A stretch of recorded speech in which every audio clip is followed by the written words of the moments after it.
บายดีพ่อแม่พี่น้องหางกะฮอดเฮือนพี่น้องอากาศกะฮ้อนว้า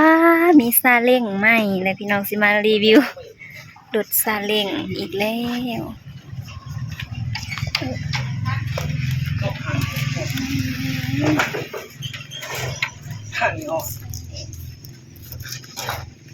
ส่งน้ำ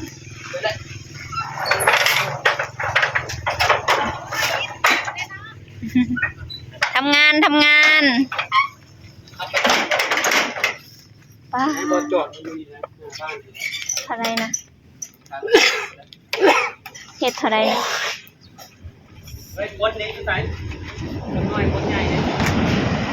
ซาเล้งพี่น้อง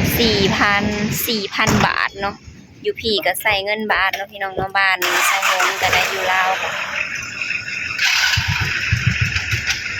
ใส่เงินบาทไปแล้วอันนี้ก็คือสิแบบไปส่งอันน้ำไปส่งน้ำให้ลูกค้าพี่น้องค่ำอะไรก็ได้ก็ยังไปส่งเพราะว่าพระเจ้าสั่งเนาะวันนี้นะโอ้โหจะลบแล้วเห็ด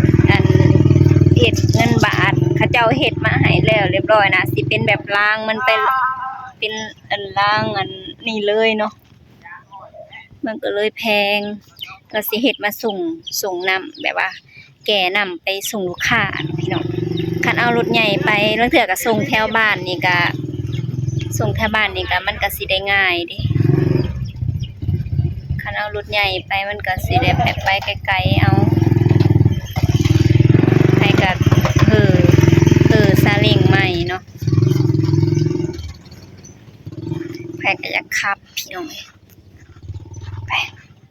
ส่งสิมาเบิ่งหอดเขาก่อน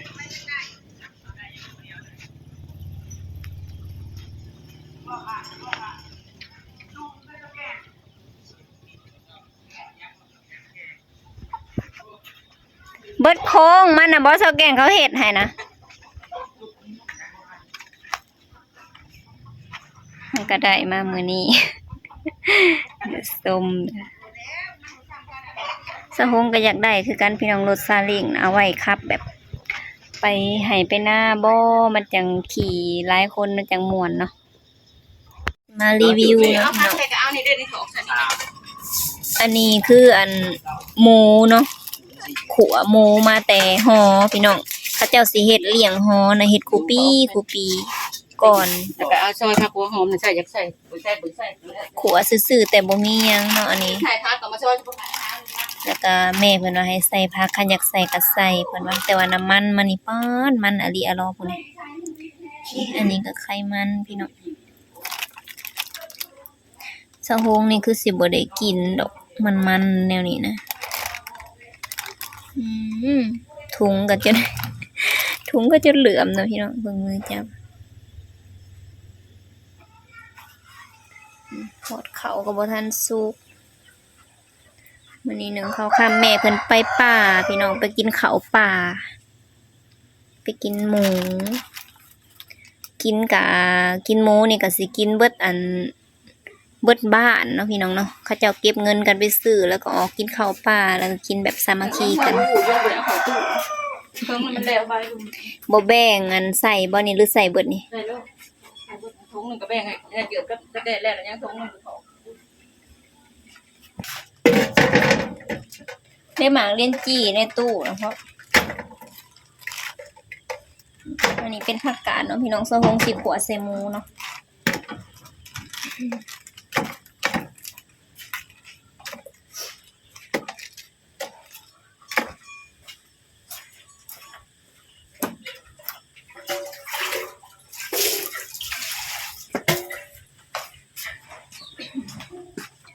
สิตัดซอยเอาบ่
ก็กินข้าวเย็นน้ำล้างผัดเละอุ่นล้างเถอะ ท้องห้องใส่น้ำยา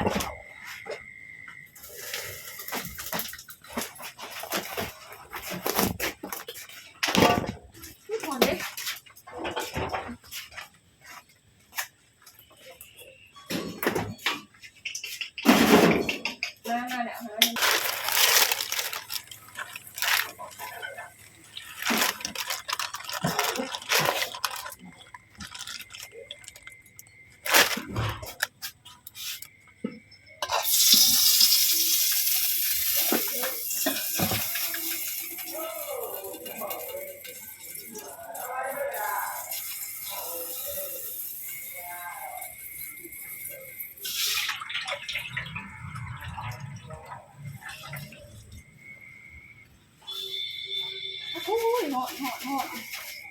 ไปอย่างเงี้ย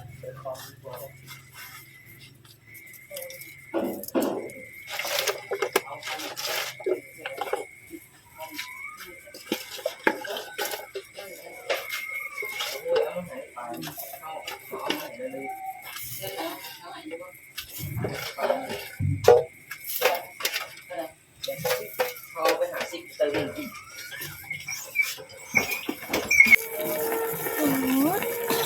ปวดดงน้อง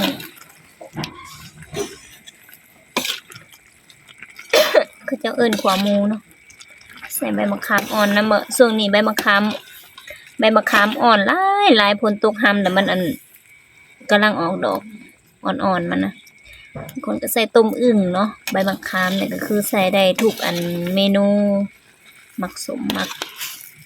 หวานก็มาดับกินข้าวได้ดีเนาะใส่สมใส่แทนใส่ต้มใส่แกงก็ใส่แทนใบมะขามบอเนาะหมากมันก็ใส่ได้ใบมันก็ใส่ได้สมคือกันพวกเป็นตาแซ่บบ่พี่น้องโอ้ยเหียละ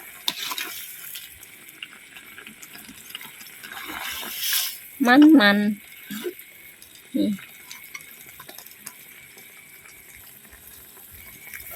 บ่ให้ตุ้ยสิเป็นไสเนาะพี่น้องเนาะเพื่อนสะวงน่ะกินแต่ของมันเบิ่งไอ้อ้วนเอาเป็นตัวอย่าง อันนี้นะคือของหมักแล้วเลยพอแหละพักอันหยุบละ แบ่งให้พี่น้องก่อนพี่น้อง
พี่น้องหัวหมูอาหารแรงมื้อนี้กันเลยมาเด้อกินน้ำกันสำหรับคลิปนี้ก็ขอจบไว้เพียงส่ำนี้เด้ออันนี้ก็ซุปหน่อไม้แม่โจนตั้งแต่เว้นนี่พายแม่หมอ